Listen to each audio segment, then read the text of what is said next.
People used to treat me like I was nothing, a relic of the past, as if my only purpose was to blend into the shadows of my own life. It was a chilly morning in February, and there I was, Robert Wilson, a 72-year-old black man standing outside my own apartment building, caught in the crosshairs of a hostage situation. The air was thick with tension, as SWAT officers prepped for a confrontation, their jeers throwing daggers into my already bruised spirit. An officer laughed dismissively, telling me I had no right to be near the chaos unfolding. It cut deep, a reminder of years spent in the background of my own narrative, my achievements overshadowed by the limitations others placed on me.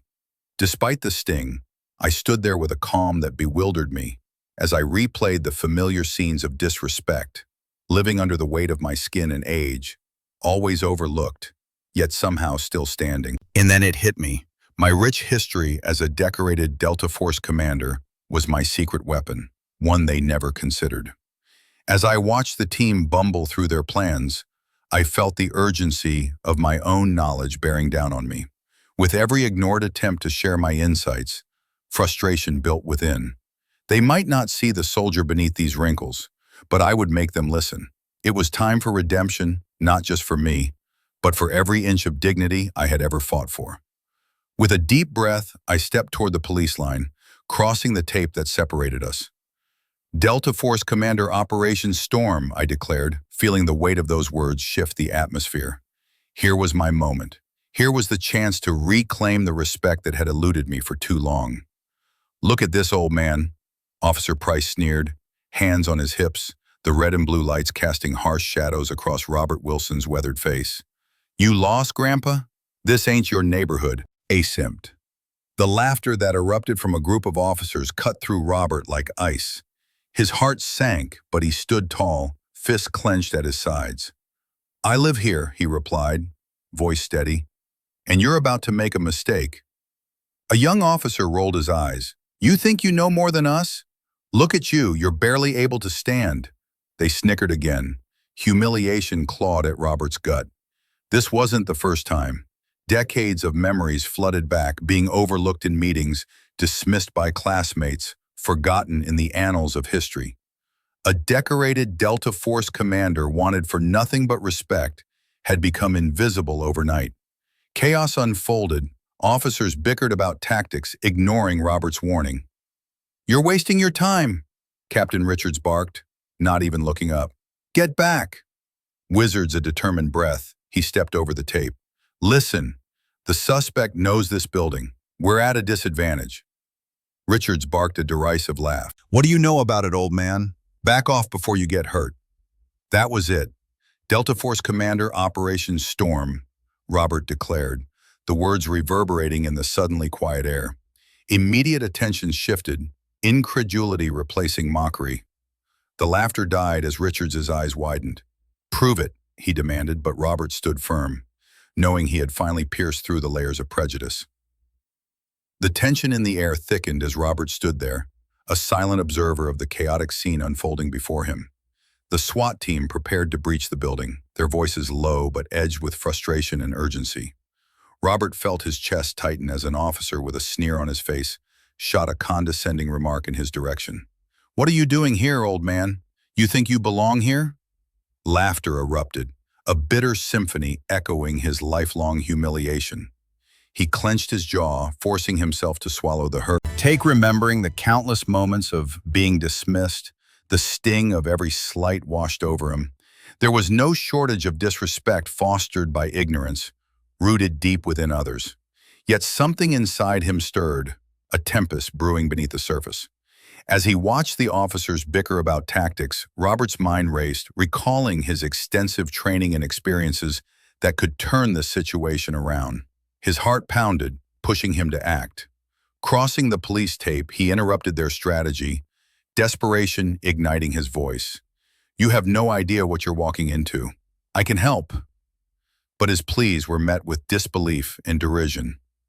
The urgent discussions about lives at stake faded as he faced the ridicule, each laugh fanning the flames of his frustration. And then he blurted it out. "Delta Force Commander Operation Storm, Silence enveloped them. Officers turned, their laughter dissolving into a heavy realization as his words hung in the air, igniting a flicker of attention he had long been deprived of. Robert stood firm, heart pounding, as he faced Captain Richards. The weight of unacknowledged history behind him, he inhaled deeply. "You're making a mistake," he said quietly, but with a clarity that reverberated through the chaos. Richards scoffed, the disdain in his eyes unmistakable. "And you are?" "Delta Force Commander, Operation Storm," Robert replied, the words slipping from his lips like a crisp blade through fog. The squad's noise halted, all eyes on him. He met Richards' gaze, refusing to flinch. "Unimagine? Prove a commander." "Prove it," the captain challenged, but a flicker of uncertainty breached his facade. He straightened, the years of dismissal retreating as he shared his insights on the building. "2 entrances. Only one blind spot.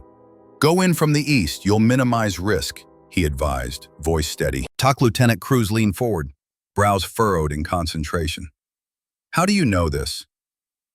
The flicker of respect ignited in the air, and for the first time Robert felt it, the weight of acknowledgement. "I've been here before. Every corner holds a story." When he handed over the verification code, the tension shifted tangibly, the officers surrounding him absorbed in a newfound respect. Robert stepped toward the command, heart racing with the taste of small victories. "Trust me," he murmured, confidence rising. "I can end this without casualties." As the SWAT team headed to plan forming, with each command issued, he reclaimed not just the moment, but years of hurt. This was only the beginning. Robert stood at the edge of chaos, the SWAT team buzzing with urgency around him.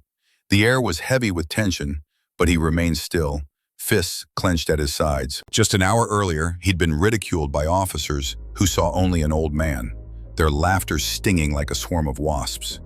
But humiliation had only stoked the fire within him, years of feeling invisible resurfacing as he watched them prepare for a catastrophic breach. As Lieutenant Carter barked orders, dismissing Robert's attempts to interject, frustration coursed through him. They were so close to disaster, he could feel it in his bones, but the barrier of prejudice held them captive. Then, that pivotal moment arrived. Summoning every ounce of his past and hidden strength, he crossed the police tape, his voice steady. "Delta Force Commander, Operation Storm." Silence engulfed the crowd. Robert saw disbelief flicker across Captain Richards' face, recognition slowly dawning as tension transformed into curiosity. They scrambled to verify his credentials, and just like that, Robert felt a shift. The dynamic, the silent power, all moving in his favor. As they received confirmation, a ripple of respect flowed through the ranks. Now in command, he orchestrated a plan that tickled the edges of brilliance. Utilizing the very environment they'd mocked him for knowing, he engaged Simon Mercer, leveraging old tactics that danced with a touch of finesse. The once derided elder was now the heartbeat of the operation. As he emerged from the building, hostages safe and unharmed, the air filled with the surprise sparked in the eyes of the police. One by one, respect etched on their faces, free of their prejudices. The kind of justice Robert had waited for wasn't loud or boisterous. It was a quiet triumph. As he exchanged glances with Lieutenant Cruz and Captain Richards, there was an unspoken vow. The scales of dignity had been balanced. His heart soared as he realized his moment of humiliation had transformed into one of profound respect, not just for him, but for all those overlooked. That day, humanity had won, and he walked away not just as a survivor, but as a hero. As I look back on that day, I find a deeper understanding of humanity, both in its fragility and its resilience. A 72-year-old man reduced to a punchline. Yet in my silence, I chose to rise above. Those 5 words transformed the tide, bringing not just attention, but a connection forged through shared experiences of struggle and respect. Holding the weight of my past, I felt the shadows of age and race lift, if only momentarily. Remembering the laughter that followed my initial dismissal stings a little less now. I'm human after all, with scars that tell stories of injustice and the quest for dignity. My heart swells not just for my own recognition, but for all those who still fight to be seen and heard. Take was my response, a moment of strength, or a desperate grasp for respect? Do you think I went too far? Have you ever had someone treat you like that? Share your thoughts in the comments. Let's have a discussion about the experiences we bear and the biases we challenge. Together, we might shed more light on what justice truly means.